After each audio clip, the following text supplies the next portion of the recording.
Hello, it is Saturday, February 25th, 2023, 5 p.m. Pacific Standard Time. Welcome to Church Talk Unlimited with James Paul Berry.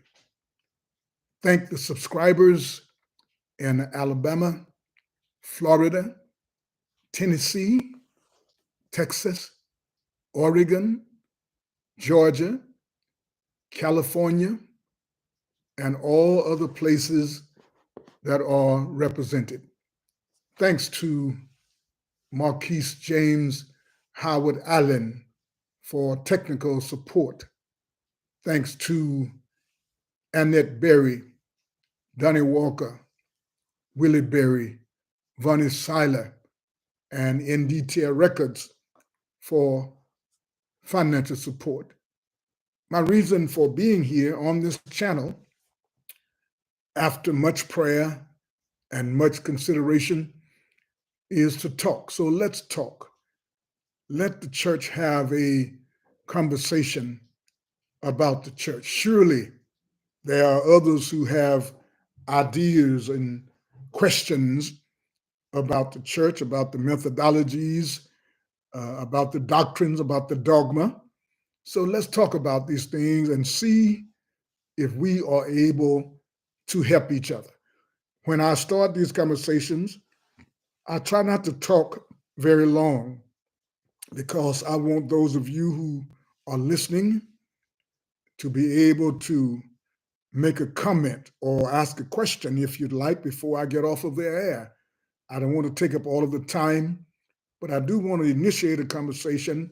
And even though my conversation will begin with a different topic every week, usually I will revert back to the same content.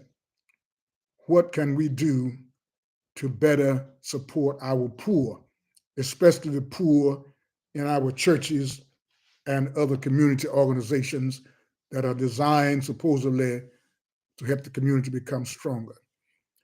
I'm glad that you're here. I'm glad to be here. I'm thankful. I'm blessed. It's raining outside, and it's been raining for the last 24 or more hours. And I just cringe when I think about those who have to live outdoors, those who don't have a shelter. There are some who are losing their shelters because of mudslides and fires and things like that, but there are people who do not have shelter. And someone will say, well, Jesus said, foxes have holes, birds of the air have nests, but the Son of Man will have nowhere to lay his head. Well, that doesn't mean that he didn't want us to have somewhere to lay our heads, but he was making a point. In the book of Matthew, chapter 16, verse 18, Jesus said, upon this rock I will build my church, and the gates of hell shall not prevail against it. Our subject today for conversation is, what does your church do to help? What does your church do to help? When I talk about such things as these, such topics as these, maybe sometimes you think, well, nobody should be asking that. I don't want to talk about this stuff. I want to talk about eternal life, and I want to talk about the gates of heaven, and I want to talk about the streets of gold. Well, I used to talk about those things, but while people are losing houses, their jobs, their lives, their homes, why talk about the eternal when we have no proof and we don't do anything with the tangible, and we have proof that people need it, and many times we have the necessary resources to help them. Jesus said on this rock, as he was talking to Peter and to his disciples, and because he was asking them, who did men say that he was, and who do they think he was? And Peter said, thou art the Christ, the Son of the living God. And Christ promised to build a church. Now, I cannot verify that this is a true statement. I'm reading this from the Bible, just like other people read But if it is true, I don't believe there's another church would be needed if the Savior of the world built a church. But my question to you is, since you are a part of a church, you are a part of some organization in your community that supposedly helps you and your family be a better family, better husbands, wives, children, parents, grandparents, employers, employees, etc. What does your church do to help? What does my church do to help? Are we just on the corner, or are we actually there doing something to help those who come there? When I looked up the word, I found a lot of definitions that had been used over the centuries that dealt with the church, not always as a group of people, but sometimes just as a building, as an edifice, or the clergy. So my question is, what does your church do to help you, help who, and help when? And I would like all of you to leave me a comment on what your church does to help, what your church does to help you, what your church does to help the community or your organization, or what does your what does your church or your organization do to help the world? Tell me, please, of one thing that the church does, that the church leadership does or have done to make things better for your life. I'd like to see it in black and white so I can read it and I can respond to you, and maybe you can help me get a better understanding of the things that I'm trying to find out. The number one definition that I looked up for the word church was an aggregation of Christians, or a grouping together of Christians.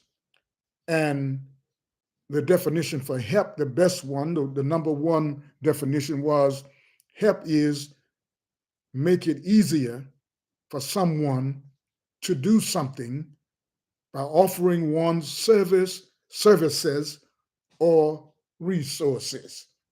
Now, I know people should not run games on people. People should not be leeches. People should not be parasites and try and live off of other people when they can do for themselves. But when people need help in the church, tangible help, not always I'll pray for you, or sing your favorite song, or teach your favorite Bible verse, but tangible things that help make life easier for the membership. What does your church do to help? Someone asked me the other day, if God is in you and you are the temple of God, why do you have to assemble at a building? Now, we all know that the Bible talks about not forsaking the assembling of yourselves together as the manner of some is, but we don't really know what those people were doing, those who were forsaking, or why. But this brother's question seems to make sense, because he's asking, if God is everywhere and God knows everybody, what is the point of me having to be at a particular place at a particular time? And of course, now if we agree to do this, then of course we should follow suit with what we agree. But is this absolutely necessary for me to come to the church house year after year after year for most of my life in order for God to be pleased? I'd like to get an answer about that question, if you have that answer, because it seems to be a reasonable question to ask. Why assemble? And a lot of other things, but as we talk, we will talk more about these things. And sometimes people seem to be afraid to ask questions. And I remember when I was new in the church, that people would say things like, some of the older people, I was a young man then, some of the older people would say things like, you don't question God, or who are you to question God? God is my creator. God is my father. Who has a better answer for me as to why I am expected to be the kind of son, the kind of child that I am, if not God? And I'm not talking about being disrespectful. I'm not talking about showing out, but I'm talking about asking God, help me to understand, and I do all the time, help me to understand what my purpose on this earth is, what you put me here for, and how do I go about doing this? As I said, that seems to be a reasonable question to me. Why assemble? Why donate money? Some people need the money themselves, but before they spend it on themselves and on their needs and on their family, they give it to the church. That time, the amount of time that we spend. I'm 71 years old. I've spent almost 50 years in churches. And to be honest, there's nothing that I have received tangible from these churches to this date that I couldn't have received if I had not been there. Why do we continue to do the things that we do without knowledge, without understanding, without wisdom, and then get upset after we have done these things for 50, 60, 70 years, and somebody asks us, why do you do that? I don't question God. I don't mess with stuff like that. I let God handle that. Okay. What does your church do to help? That seems to be, as I said, a reasonable question. Why donate your money, your time, your talents? In the Bible church, the church members did those things in the Bible church, but look at the results. What does your church do to help? The work that I support in the churches is to do the work that helps the poor, especially your own church folk. And I constantly talk about the feeding of people when they're hungry, water if they're thirsty, clothing if they don't have adequate clothing, medication, transportation, education, and not this homemade stuff that makes people dependent on other people, but the kind of education that will help every man, woman, and child to become the best that they possibly can be. Visitation, particularly when people are ill and they're not able to get out of bed or they're going through some rehabilitation, or people who are in prison. And I am learning that there's millions of people in prisons. A lot of them are women. A lot of them are children. And some of these women even have babies while they are in prison. Somebody might say, well, why did they do anything to go to prison? Or they wouldn't have been in there. But sometimes it's not that simple. And what I am saying in terms of support, if a woman is a member of the church and she has been faithful and she makes a mistake and ends up in prison, I don't think that means that she should be forgotten or that she should be kicked to the side. I think this is the perfect time for us to prove that we have the love of God in our hearts, that this person that we have often preached to and taught that we are all members one of another, that they really are one of us, if that's the case. But I know sometimes it's not the case. And I know it's not always racism and discrimination and bigotry. There are different reasons we do what we do. And I think that's the reason that we should use the Bible and the Bible principles to try to become more like each other. Because if we're using the same book, we ought to be coming up with the same answers, which is my belief anyway. Well, I've spoken about enough now. And as I said, I don't want to talk too much. I want other people to let me know what's on their minds.